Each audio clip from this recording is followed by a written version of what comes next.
How's it, everybody? And welcome to another edition of Ed Talks with me, your host, Ed, the Executive Director of the Cape South African Jewish Board of Deputies. My name's Daniel, and I'm going to have to keep doing that for quite some time because we're only into our 13th episode and we have new viewers coming on from all over the world. So I've already been stopped by people saying, "Hi, Ed." I've got to pull out my birth certificate and show them my name's actually Daniel. So you're going to hear that from me for quite some time now. We're in the old shul at the South African Jewish Museum here at the Jewish Community Centre in Gardens. And I've got a special guest for today. I'm going to welcome him on. It's Dan Brotman. Dan, you want to come into screen? Hello, hello. Dan, welcome. Just check your microphone's on. Yep. Now, I'm not a professional videographer. I think, Dan, you are actually. You've been doing this for quite some time. I'm working on it. You're working on it. Now, Dan, you're in Cape Town now. We're going to be doing a bit of a session a little bit later on at the auditorium across the way. And we're talking to you about Project Diaspora and your work that you're doing going around communities around the Middle East, Africa, and actually, from what I can see, South America as well. All over the world. All over the world. So just to tell our viewers, I've been posting a lot about our country communities and about the Jewish communities in Oudtshoorn, Plet that are actually currently living there. They are running shul services. And also I hate to use the word, but the defunct or absent communities like we've got in Riversdale and Ladysmith with their Jewish cemeteries, and there are museums. And Dan, your work going around the Middle East and Africa, I think it's incredibly important for Jews, not just in South Africa, but all over, to understand our heritage, where we came from. We're a small minority community of Jews globally, but we've certainly made a huge contribution to, I think, every single community we've gone into, all the different countries. So maybe if you want to, just Dan, for our perspective, and as I said, I'm not professional, but you grew up in America and then you came to Cape Town at the age of about 14. Exactly. Just tell us, how long did you spend in Cape Town? Oh, so there were two times. So the first time I came to Cape Town, I was 14 years old. I did half of grade 9 and 10 at Herzliya, and I actually lived with a Sephardic family in Rondebosch. And it completely changed the trajectory of my life. I didn't really know much about the world outside of the suburb in Boston that I grew up in. And suddenly I came to Cape Town. I met people who had different backgrounds. I heard different languages. I saw different colors, the flora, the fauna. And it just opened the world to me. And what I realized from that experience is that the Jewish world was so much bigger than the American Jewish experience that I grew up in. And that's how I began my journey exploring Jewish communities around the world. Wow, and I should have actually got you, we've got our nice new board t-shirts. I should have got you a board t-shirts because you also did some work for the Cape Board. Yes, so when I was 23 years old, I actually came back to South Africa for what was meant to be 3 months, and I wound up staying 10 years. So in total, I lived in South Africa for 11 years. I became a citizen. And even though I've been living overseas since 2020, I'm still very involved with the community. I'm on Chai FM talking about travel every week. I write for the Jewish Report, and I feel very, very close to the South African Jewish community. This is the place I most call home, even though I've lived in 5 countries. He's considering maybe moving back. I'm trying to get him to come to Cape Town, not Joburg. But anyway, we don't do Joburg on this. We stay away from some of those discussions. But just so that, we're doing this Ed Talks because whilst we're going to be doing a similar conversation a bit later in the auditorium, there's about 60 odd people coming. There's a lot of people that couldn't come tonight and a lot of people that from overseas that were really looking forward to maybe a Zoom session that we unfortunately not doing tonight. So hopefully this Ed Talks will give them a little bit of a taste of where you've been, what you've been doing. And I've been watching some of your YouTube videos, and I think it's absolutely fascinating. I mean, did you know that there are 6 Jews living in Syria? I didn't know that.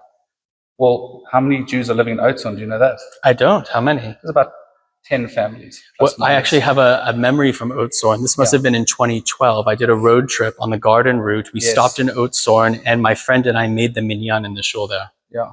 Wow. I actually just posted a few episodes ago, Ed Talks. I was also davening a Maariv service, 10 of us in Oudtshoorn, and I managed to get them to the bima and lead the service. So that was good. So anyway, Dan, I think we're not going to have time to focus on everywhere you've been. We're going to share your details. If people want to go to YouTube, they want to go to your social media pages and see all the work you've been doing.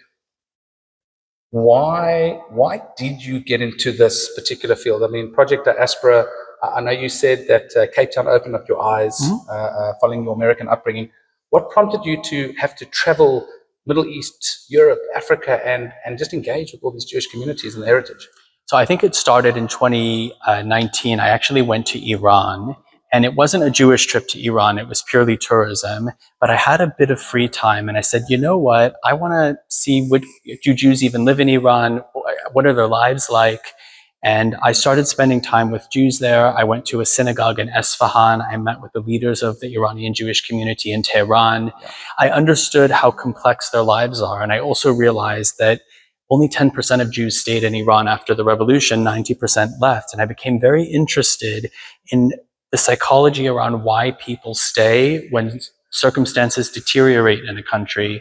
What does it mean when your last rabbi leaves? What does it mean when most of your friends and family leave and you decide to stay in that country and maintain a Jewish life? Yeah.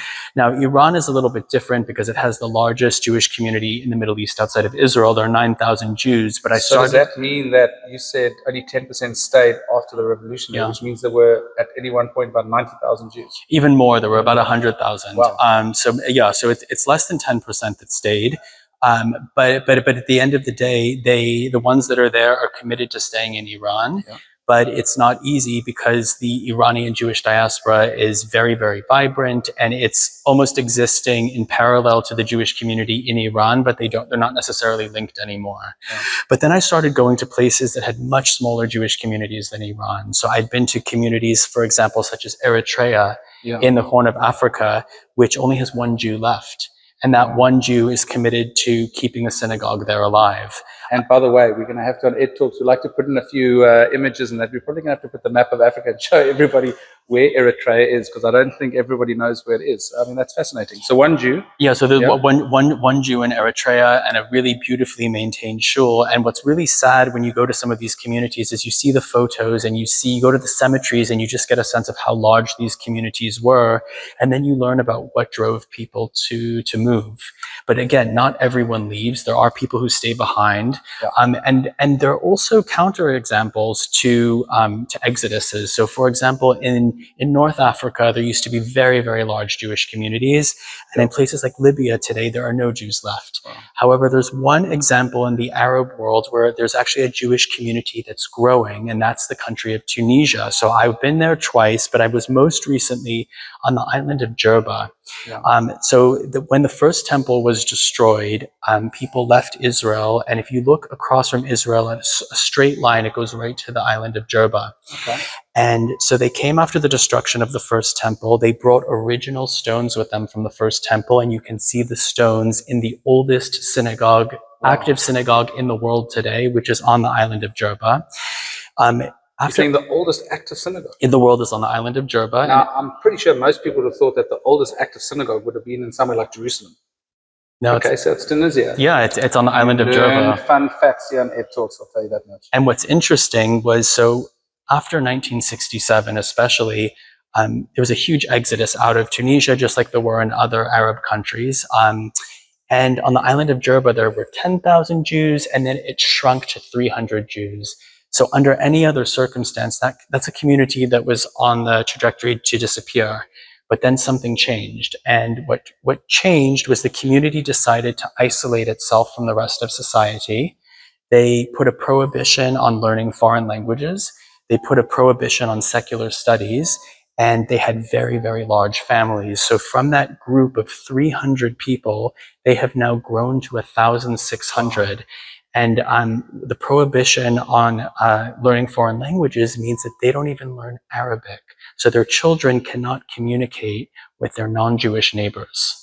So they're not learning to communicate with anyone outside of the Jewish community. They don't have professions that are easily transferable, which means that they basically need to work in the community. Now, if you look at the rest of the country, they learned French, they went to university. And that meant that when things became uncomfortable in Tunisia, it was very easy for them to go to France or Canada or Israel. But on the island of Jerba, they lived this ultra-Orthodox life, totally secluded from society. And they are a community that is growing. And they speak an ancient dialect of Judeo-Arabic. Wow. And it's really, really interesting because many of the traditions that they have maintained are from the time of the first temple. And the language that they speak is so ancient. And what's really exciting is we're actually bringing the only member of the Jewish community of Jerbo who speaks fluent English to Cape Town this August. This August. Okay. Watch this space. So he's going to be coming here and he's going to be talking about what does it mean to be Jewish in an Arab country today, in a community that's growing, in an ancient community, and also in a country that doesn't have relations with the state of Israel. It creates a very complex dynamic for the Jewish community when their government doesn't have relations. Are you saying doesn't have relations, or your government's just anti-Israel? Doesn't have any relations. Okay. So it's a very, very fascinating counterexample to other Jewish communities in the Arab world, which are completely disappearing.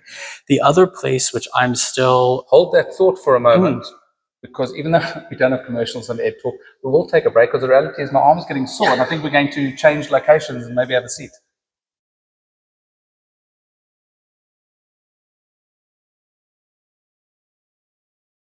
Okay, so there was lots of drilling happening outside. It is 33 degrees outside, so we tried going outside, and I think we lasted about 2 seconds. So we are still here in the Old Synagogue at the South African Jewish Museum. And before we left, Dan, you were telling us about the community in Tunisia. I just want to take a step back to Iran. And something I picked up on your video is we believe, and I think this is probably relevant for most people, is that you look at Iran and you think that the people of Iran probably hate Americans, hate Israelis, hate Jews, and they're supportive of the late Ayatollah, etc. That's not the case from what you picked up on your travels. Absolutely not. So what I actually found in Iran is that most Iranians are against their government. They're actually the biggest victims of their government. Most people I spoke to there want peace with America and Israel. They have nothing against America and Israel. Yeah. We were in the former U.S. embassy in Tehran, the one where they took the hostages. Yes. Espionage hall. The den of espionage. Yes. When they took the American hostages, and our guide in the museum even said, we love Donald Trump, and this is back in 2019. and I said, we asked, why do you love Donald Trump? And he said, because he's against our government and we're against our government. The enemy of our enemy is our friend. Yeah. And that's back in 2019. Yeah. So you can imagine now how much even stronger people must feel. 30,000 innocent civilians were slaughtered just for standing up to the government. And what's interesting is that the only people in Iran who are not critical of the government are the Jews, essentially, who are being constantly surveilled. There have been Iranian Jews who have been in touch with me since the war, the first war in June, and they told me that they're facing right now unprecedented discrimination and harassment. Wow. They're not being hired. They're not even being given insurance policies. When the war happened in June, there were reports of dozens of Jewish leaders being arrested. The situation for Jews in Iran right now is very, very difficult. It was very difficult when I was there in 2019. I think it's even worse now. And I'm certainly hoping that the regime is going to fall, because there's also a huge Iranian Jewish diaspora that wants to return to Iran, whether it's to visit or to spend part of the year. And that's the thing is, when we think of Iran, we often think of like, oh, it's a dying Jewish community. Eventually there won't be Jews there anymore. Yeah. And Iran is an example of a country where there might be a resurgence of Jewish life. Once this regime falls, again, the community could grow. People could be going back and forth. It might be a place where Jewish tourists or Jewish business people choose to spend more time. Yeah. And I know if we take bits of where you've been, I think a community that our community here would be fascinated. A lot of the communities you visited were Sephardi. And we have a vibrant Sephardi community in Cape Town, and many of them came from roads via Zimbabwe. And I know you've just been in Zimbabwe a few days ago and going around there. So tell us, how are the Jews of Zimbabwe? So it's interesting. The community in Zim now is very, very small. It's about 80 people in total. There are about 50 odd Jews in Harare right now. About 50% are Sephardic, 50% are Ashkenazi. There's about 32 Jews in Bulawayo. It's interesting about who's decided to stay in Zim. So one population of Jews who've stayed in Zim are people who took over quite large family businesses. And there are good business reasons for them to stay there. They're doing very well, and that's how they can justify staying. Probably got a good lifestyle as well. Good lifestyle, and and again, thriving businesses. Zim is dollarized. and then on the other hand, there are also people who were very needy in the community who just simply couldn't afford to leave. Yeah. What I found in Zim is there are no white collar professionals. You don't have lawyers, doctors, accountants. It's either like family business, or you have to be supported by the community or relatives overseas. Yeah. But I mean, Zim is really, unlike Iran, which has a possibility of growing in the future. I mean, things would really have to change in Zim for that community to last. The average age in that community is quite old. Yeah. You know, each city between Bulawayo and Harare maybe have like 6 young people. Wow. And I mean, I know in Harare, this month they're having the first bar mitzvah in 15 years. Wow. But you know, the other issue with Zim, which is actually similar to the Jewish community in Ecuador, is that Zim doesn't have great universities. So basically, any kids who are still in the community are typically going to leave Zim to study, and there's a huge chance they're not going to come back. And that's why, you know, unless something changes, this is probably the last generation. What was so tragic for me in Zim was seeing just the amount of communal infrastructure. I mean, we were in Bulawayo, which again only has like 32 Jews left. Yeah. We saw a huge building that was a youth center. That's how many, they had hundreds of youth. Yeah. Jewish youth would come every Sunday. They had youth movements. They had cheder. They had Hebrew classes. They had a guild hall because the shul was overflowing. And so they had to have a separate building. You go to the cemeteries in these communities and you see how large the community was. About to say, yeah. And now these are communities that, you know, they're lucky if they can scrape together a minyan once a week. But don't they have like 3 shuls? So Harare has 2 shuls right now. It has a Sephardic and an Ashkenazi. What they're doing now is they pray together and they alternate between the 2 shuls, but they're huge buildings. And you know, you look at the plaques, you look at how influential the Jews were there. And even when you talk to people about the 1990s, even in the 90s, there were hundreds of Jews in these cities. Yeah. And it has just dwindled so much since the early 2000s. What's remarkable about Zim is that both Bulawayo and Harare maintain Jewish schools. So the Carmel School in Bulawayo is a fully Jewish school, but it doesn't have a single Jewish teacher or a single Jewish student. Yeah. Even the last Jewish young people in Bulawayo don't go to the Jewish school, but they still do. So who goes there? So non-Jews go there. Non-Jews go there. And they even offered to make it a non-Jewish private school. And it's the non-Jewish parents who insisted on keeping it as a Jewish school. Wow. And then when I was in Harare, it was quite remarkable. I was there on a Friday morning, and the children, it's like 200 children, all of whom are non-Jewish except for 2, are doing the Chadodi, Shalom Aleichem, Hatikva.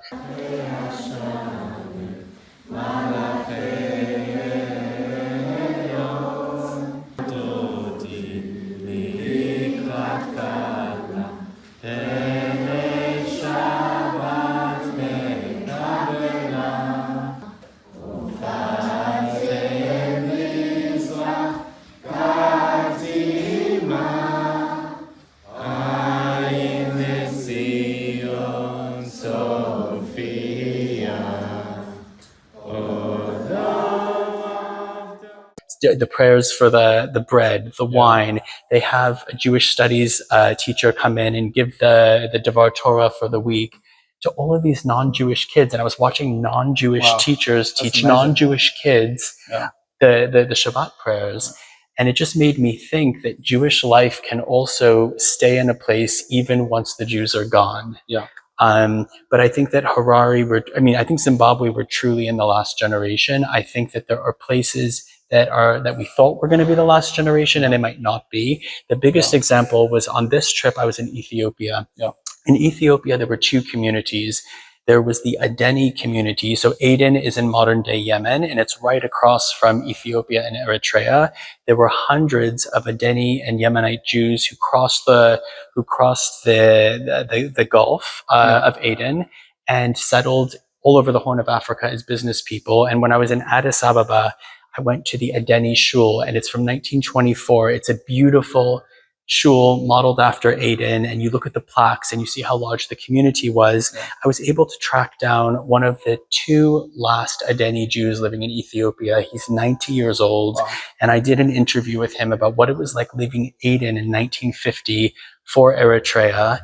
He now lives in Ethiopia, but Aden has no Jews left. So he has the memories of a community in Aden that no longer exists, and he has the memories of a community in Ethiopia and Eritrea that don't exist. And he's not going to live forever. I know time's short, and we're going to talk more a little bit later, but I think, Dan, it puts into perspective, and I think people often will ask, the border deputies, why are you having this talk with Dan, and why are we hearing about Jewish communities in Ethiopia and Iran, etc.? I think what it does is it puts into perspective that it's important for us locally, wherever you are, to know our Jewish history, to understand the heritage, the contribution that we as Jews, our parents and great-grandparents and ancestors did and came before us, and how we built up the communities around us. And to also, in a sense, almost compare like the Cape community to other communities to see we're not shrinking in comparison to other communities like in Zimbabwe, or maybe we have an opportunity to grow more like there may be possibilities in Iran. And I think we've got a lot of positives in the Western Cape in terms of our community, hence you looking to move back. And I think we've got a lot to be thankful for, and despite the challenges that we might face, I think we as a community, and it's something the Cape SAJBD does, is we're focusing on the positive stories. We're focusing on, whilst people might be leaving, there are a lot of people coming into Cape Town, and we need to make sure that we can present a vibrant, healthy, energetic community filled with Yiddishkeit, filled with the history and the learnings for year to come, whether we have 13,000 today or 8,000 tomorrow or 20,000. So I think it's been fascinating listening to you. I think the work you're doing is absolutely incredible. It's vital to document this history, to share your stories with all of us. Thank you. And I think there's my parting message is the Jewish community worldwide is losing its diversity. So 85% of Jews today live in just the US and Israel. And if you add Canada and France to that, within 4 countries, over 90% of Jews are in 4 countries. Yeah. The Jewish world didn't look like that 50 years ago. We were living all over the world. We were speaking all types of languages with all different types of customs. And even within countries, smaller Jewish communities are disappearing, and everyone is over-concentrating in just a few cities. So, for example, in South Africa, 58% of Jews live in either Johannesburg or Cape Town. In Canada, nearly 50% of Jews live in Toronto. Yeah. In Australia, 84% live in Sydney or Melbourne. So I think that we're losing our diversity between countries, and we're also losing our diversity within countries. Yeah. And it's important to document these last generations, both within our countries and globally, of those last Jews who stayed in those places and kept Judaism alive. Okay. Well, Dan, I look forward to our conversation later. I'll try and mix it up a little bit. And then if you want to know more about Dan and Project Diaspora and where they can find you on social media and on YouTube, don't stress. We will put those links into, into our social media, into the text, and you'll be able to catch up on a lot of the videos, see a lot of the first-hand experiences of Dan traveling all over the world. So Dan, looking forward to speaking to you a bit later. Looking forward to it too. Try stay a little bit cool in this heat.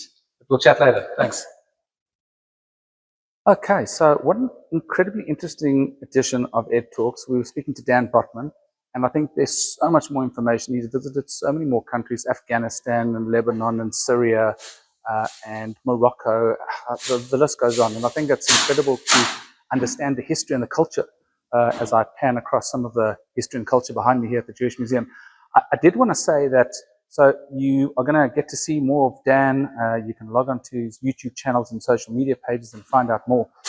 It's a very busy month here in Cape Town, especially for the Cape South African Jewish Border Deputies and for Ed Talks. We've got a lot of content coming your way, and it's going to be dispersed over the next few weeks. So today is Dan Brotman.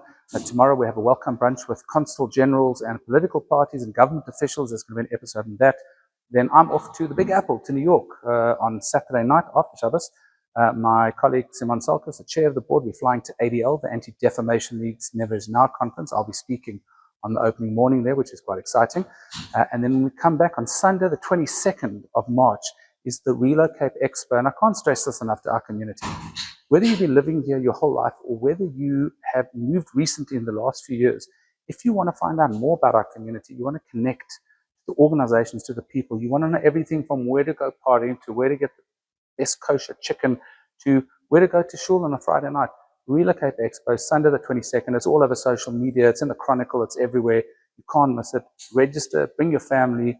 It's going to be a day of fun. Lots of activities. Lots of exciting prizes. Who doesn't want to win a paddle voucher and a braai? I mean, it's just South African. So the following week after relocate, we've got an interfaith Pesach Seder and we've got a matric community day. There's just so much. You guys are going to be up to your eyeballs in Ed Talks pretty soon. And then we take a break for Pesach and that. So, that's a mouthful. That's enough for me. So, from me, Ed, wearing unbranded t-shirts. Until next time, Cape Town, keep it kosher.